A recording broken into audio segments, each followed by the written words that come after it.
Students, ये video trigonometry class 10 one shot के है और इसमें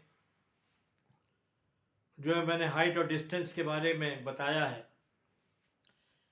हाइट और डिस्टेंस का मतलब कोई चीज़ ऊपर रखी है या कोई चीज़ आप जहाँ पर है उससे नीचे रखी है, उसकी वैल्यूज़ वो कितना डिस्टेंस पे है, कितना एंगल आपके बीच और उसके बीच बन रहा है, ये सारी चीज़ें आपको इसमें निकालनी।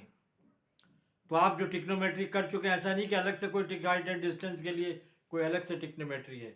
बस टिक्नोमेट्री में क्या है कि बस यही एंगल और लाइन ऑफ साइट और हॉरिजॉन्टल लाइन को ही समझना। अगर आपने इनको समझ लिया तो कोई मुश्किल नहीं।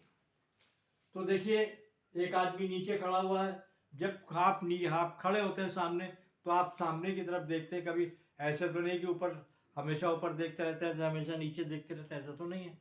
आप जब देखते हैं सामने देखते हैं।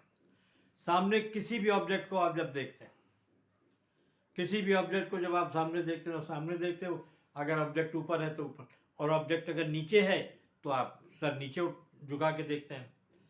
आपके और ऑब्जेक्ट के बीच में, आपके यहाँ पर ऑब्जेक्ट के बीच में जो एंगल बनते हैं वही एंगल ऑफ डेप्रेशन और एंगल ऑफ एलिवेशन है। एंगल ऑफ एलिवेशन कब होता है, एंगल ऑफ डिप्रेशन कब होता है, मैंने समझाने की कोशिश की है। उम्मीद है कि आपको समझ में आ जाएगा। अभी तक जो वीडियो है आपको उम्मीद है कि आपको समझ में आ रहे हैं, तभी मुझे लाइक भी मिल रहे हैं और व्यूज़ भी मिल रहे हैं। तो देखिए, एक आदमी यहाँ पर खड़ा हुआ है और एक कैट यहाँ पर है। आप जब सामने देखते हैं तो ये जो लाइन बनती है आपको, ये अच्छा, ये दोनों लाइनें इमेजिनरी लाइन है। ये line real line, imaginary line है। तो आपने हॉरिजॉन्टल लाइन और ये जो आपकी आंख और कैट के बीच जो लाइन बनती है, लाइन ऑफ साइट कहलाती है।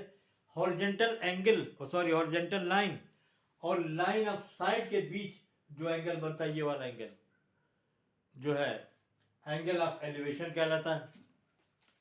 और अगर यही बिल्ली पहले तो रूफ पर थी, अभी बिल्ली बॉटम पर है, नीचे है।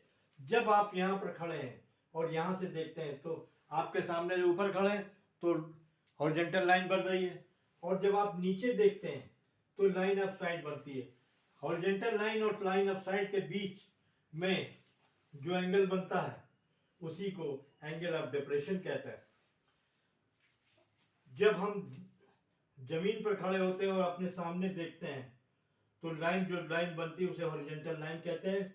और रूफ पर जब कैट को देखते हैं तो लाइन कैट के बीच जो लाइन बनती है लाइन ऑफ साइट कहलाती है। लाइन ऑफ साइट और हॉरिजॉन्टल लाइन के बीच जो एंगल बनता है उसे एंगल ऑफ एलिवेशन कहते हैं। उसे एंगल ऑफ एलिवेशन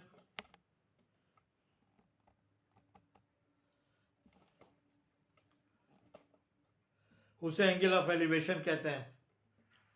उसे एंगल ऑफ एलिवेशन कहते हैं। जब लाइन ऑफ साइट नीचे की तरफ होती है, ये लाइन ऑफ साइट नीचे की तरफ होती है, तो लाइन ऑफ साइट और हॉरिजॉन्टल लाइन के बीच जो एंगल बता है उसे एंगल ऑफ डिप्रेशन कहते हैं। यहाँ पर मैंने दोनों को कंबाइन करके दिखाया। एक आदमी यहाँ पर खड़ा हुआ है, एक कैट यहाँ रूफ पर है और एक बार कैट बॉटम पर है। जब आप नीचे देखते हैं तो एंगल ऑफ डिप्रेशन बनता है, और ये एक हॉरिजॉन्टल लाइन है और ये आप जो है लाइन ऑफ साइट है। तो यहाँ पे जब ऊपर देखते हैं लाइन ऑफ साइट का, तो जब एंगल बनता है तो एंगल ऑफ एलिवेशन कहलाता है, और जब आप नीचे की तरफ देखते हैं एंगल ऑफ डिप्रेशन कहलाता है। मुझे उम्मीद है कि आपको वीडियो समझ में आई होगी, और ये वीडियो जो है आप इसको एक बार समझ लेंगे तो फिर हाइट एंड डिस्टेंस का सवाल करने में मुश्किल नहीं होगी, क्योंकि मैं टिक्नोमेट्री की स्टार्टिंग मैंने बिल्कुल शुरू से की है। मेरी दोनों प्लेलिस्ट बनी है, क्लास 9 और क्लास 10 की, दोनों में मैंने कोशिश की आपको हर चीज़ समझाने की, और मुझे उम्मीद है कि आपको समझ और आप इसको समझें और आगे के सवाल करें। Okay, thank you.